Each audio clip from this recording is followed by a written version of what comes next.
नमस्कार दोस्तों, दरभंगा रॉक्स में आपका स्वागत है। क्या दरभंगा से स्पाइस जेट की विदाई तय हो गई है? क्या अब स्पाइस जेट की मनमानी यहाँ नहीं दिखेगी? जो एक कैटल क्लास समझता है स्पाइस जेट यहाँ पर कि जब चाहे तब फ्लाइट डाइवर्ट कर दिया, जितना चाहे उतना किराया ले लिया, क्या वो दिन अब जाने वाले हैं, लदने वाले हैं? क्योंकि एक खबर आई है दरभंगा के सांसद गोपाल जी ठाकुर के हवाले से कि 8 नवंबर से स्पाइस जेट की विदाई हो जाएगी और फिर यहाँ पर तमाम एयरलाइंस यहाँ पर अपनी सेवा दे सकती हैं। तो ये जो रूट अवार्ड हुआ था, 3 रूट खास करके दिल्ली से दरभंगा और बेंगलुरु से दरभंगा और मुंबई से दरभंगा, ये 3 रूट जो अवार्ड हुआ था आरसीएस के तहत, स्पेशली स्पाइस जेट को अवार्ड हुआ था, दिया गया था। अब उस रूट में जो है मोनोपोली ख़त्म हो जाएगी, क्योंकि 8 नवंबर को 3 साल पूरे हो रहे हैं इस पूरे एग्रीमेंट के।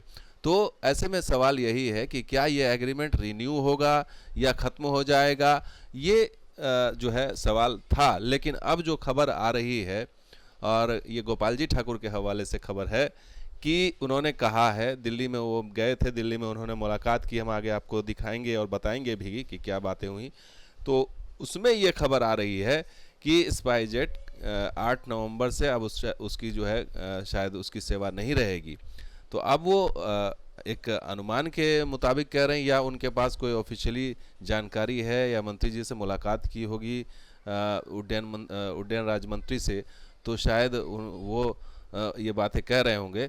तो ये बातें सामने आ रही हैं कि जो है 8 नवंबर जिस तारीख को शुरुआत हुई थी आरसीएस के तहत उड़ान की दरभंगा से, उसी दिन यह ख़त्म होगा। 3 साल, और 3 साल का ही कॉन्ट्रैक्ट था, और स्पाइस जेट अब यहाँ शायद ना दिखे। तो लंबे समय से ये मांग भी उठ रही थी कि चूँकि ये काफ़ी डिमांडेड रूट है और काफ़ी लोग यहाँ से ट्रैवल कर रहे हैं, तो यहाँ पर और भी एयरलाइंस को आना चाहिए और वहाँ पर जो है कंपटीशन होना चाहिए, ताकि लोगों को सस्ती सेवा मिल सके। एक कॉम्पिटिटिव माहौल में जो है सेवा मिले, और बाकी एयरलाइंस भी यहाँ आ सकें, और चाहती भी हैं आना। लेकिन ये जो स्पेसिफिक अवार्ड किया गया है आरसीएस के तहत इस रूट को, स्पाइस जेट को, तो दूसरी एयरलाइंस यहाँ पर फ़िलहाल नहीं आ सकती। लेकिन 8 नवंबर से अब ये बात सामने आ रही है कि इसका जो है काम ख़त्म हो जाएगा। तो ये खबर छपी है, 8 नवंबर के बाद अन्य एयरलाइंस भी दरभंगा से भरेंगी उड़ानें, ये सांसद का कहना है। डॉक्टर गोपाल जी ठाकुर नई दिल्ली में उन्होंने वीके सिंह, जो नागरिक उड्डयन राज्य मंत्री हैं, उनसे मुलाकात की। साथ ही एयरपोर्ट अथॉरिटी ऑफ इंडिया के chairman Sanjeev Kumar, joint secretary Asangba Chuba Ao से भी मुलाकात की उन्होंने। और उस मुलाकात के संदर्भ में ये बात सामने आई कि 8 नवंबर 2023 को स्पाइस जेट का आरसीएस खत्म हो जाएगा। इसके पश्चात अन्य एयरलाइंस कंपनी यहाँ से अपने विमानों का परिचालन करेंगी, और तस्वीर भी आई कि वीके सिंह से ये मुलाकात कर रहे हैं। तो अब ये सवाल उठ रहा है कि ये जानकारी उनको किस आधार पर, ये बात वो कह रहे हैं, किस आधार पर ये खबर छपी है? क्या मंत्री जी ने उन्हें ये जानकारी दी है क्योंकि वीके सिंह से मिले हैं, या फिर जो चेयरमैन हैं एयरपोर्ट अथॉरिटी ऑफ इंडिया के, उन्होंने कोई जानकारी दी है? ये बड़ा सवाल है कि वो जानकारी क्यों नहीं, हो सकता है उन्हें सही जानकारी भी हो। और ये वजह क्यों है? वजह इसलिए कि किराया ज़्यादा। अब ये मुंबई दिल्ली की बात कर लीजिए, 26,270 मुंबई दिल्ली, और मुंबई पटना 15,350। कितने का अंतर है आप देख लीजिए एक डेट में। इसी तरह से बेंगलुरु दरभंगा 24,000 का किराया वसूला जा रहा है। ये मनमाना किराया लगातार मांग उठ रही, बिहार सरकार के मंत्री मांग उठाते रहे हैं, आम लोग मांग उठाते रहे हैं कि इतना महंगा किराया आरसीएस के तहत जब शुरुआत हुई, और इसको लेकर के कोई मैकेनिज़्म अब तक सामने नहीं आ सका। तो सबसे बड़ा सवाल ये कि क्या अब जब गोपाल जी ठाकुर ये बात कह रहे हैं कि 8 नवंबर से स्पाइस जेट का खेल खत्म होने वाला है, और स्पाइस जेट का खेल इसलिए भी खत्म होने का संभावना ज़्यादा लग रही है क्योंकि स्पाइस जेट ने को 50% उसके जो है विमान को ग्राउंडेड कर दिया गया था। इतना ही नहीं, ये डीआईजी स्तर के अधिकारियों के साथ भी ये एयरलाइंस बदसलूकी करता है, उनके परिवार को लाइन में खड़ा कर देता है, इसलिए क्योंकि वो फ्लाइट बिहार जा रही है, और बिहार के या फिर मिथिला के लोगों के साथ ये देखिए किस तरह से भेड़ बकरियों की तरह लाइन में खड़ा करके रखा हुआ है। और ये स्पाइस जेट का दर्द इन्होंने शिवदीप लांडे ने, जो डीआईजी सहरसा के हैं, उन्होंने बयान भी किया था कि उनके परिवार के साथ क्या किया स्पाइसजेट ने, और उन्होंने ये भी कहा कि हम इस मामले को पूरा मैनेजमेंट लेवल पर ले जाएंगे और इसको छोड़ेंगे नहीं। तो ये सवाल उठता है कि जब डीआईजी लेवल के स्तर के साथ अधिकारी के साथ स्पाइसजेट ऐसा कर रही है तो आम लोगों के साथ क्या करेगी।